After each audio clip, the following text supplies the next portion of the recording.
देखिए, उत्तर प्रदेश में कानून व्यवस्था का बुरा हाल है। उत्तर प्रदेश में कानून व्यवस्था पूरी तरह से ध्वस्त हो चुकी है। उत्तर प्रदेश में कानून व्यवस्था ने दम तोड़ दिया है। उत्तर प्रदेश में इतना भीतरघात है, बीजेपी में इतना योगी जी की कुर्सी खतरे में है और डावाडोल स्थिति है कि वो उसी को बचाने में लगे हुए हैं। उत्तर प्रदेश में फर्जी एनकाउंटरों की एक लिस्ट है, चाहे वो विकास दुबे हो, चाहे अभी वो यादव जी का वो, अब इस तरह की बातें।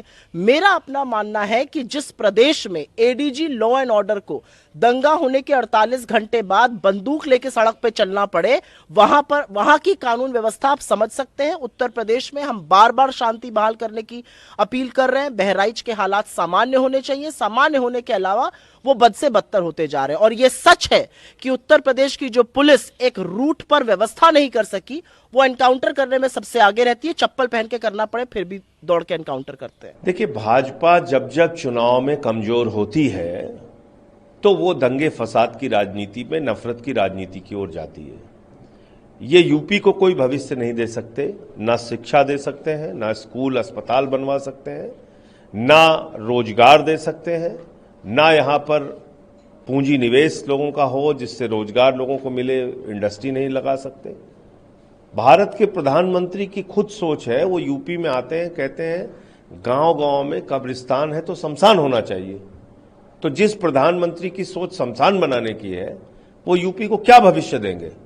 तो इसलिए यूपी के लोगों को अब सोचना पड़ेगा कि इनके बच्चे क्या कर रहे हैं। वो आप देखिए, ये तो हजारों करोड़ का व्यापार कर रहे हैं शेखों के साथ मिलकर दुबई के अंदर, और उनके लिए व्यापार बढ़ाने के लिए प्रधानमंत्री जाते हैं। अमित शाह का लड़का जिसको बल्ला पकड़ना नहीं आता, वो बीसीसीआई का चेयरमैन बन के घूम रहा है। और हमारे लड़कों को आपने फंसा रखा है दंगे फसाद और नफरत में। तो मुझे लगता है कि ये अब यूपी की जनता को सोचना पड़ेगा कि बीजेपी की सरकार उनको कोई भविष्य नहीं दे सकती और इनका डबल इंजन फेल हो चुका है। जी, मैं फिर वही बात कर रहा हूं कि हमारी सरकार पूरी तरह से प्रतिबद्ध है कि ऐसे लोग जो देश की व्यवस्था को बिगाड़ने में जुटे हैं, आपसी सौहार्द खत्म करने में जुटे हैं, उनको पर सख्त से सख्त कार्रवाई होगी। एनकाउंटर को आप सही कार्रवाई मान रहे हैं? आप क्या मान रहे हैं इसको? आप सही मान रहे हैं, गलत मान रहे हैं? नहीं, आप बताइए, आप क्या मान रहे हैं इसको? आप सही मान रहे हैं, गलत मान रहे हैं? एनकाउंटर पे आप मौजूद थे, मैं मौजूद था, तो हम कौन होते, आप कौन होते उसके सही गलत मानने वाले? उस मौके पे परिस्थिति क्या हुई, क्या हुआ, ना आप जानते हैं ना मैं जानता हूं। ये हमारी कानून व्यवस्था के लोग हैं, वो जानते हैं। ये आप उनसे बात कर लीजिए। जिस तरीके से नफरत फैलाई जा रही है, उसी को रोकने का प्रयास हम लोग कर रहे हैं। और ये नफरत की जड़ आज से नहीं, जो लोकसभा चुनाव हुई थी तब से वही लोग जातवाद को लेकर, धर्म को लेकर केवल अपने सत्ता की लालच में हर तरह की नफरत फैलाने का काम किया है।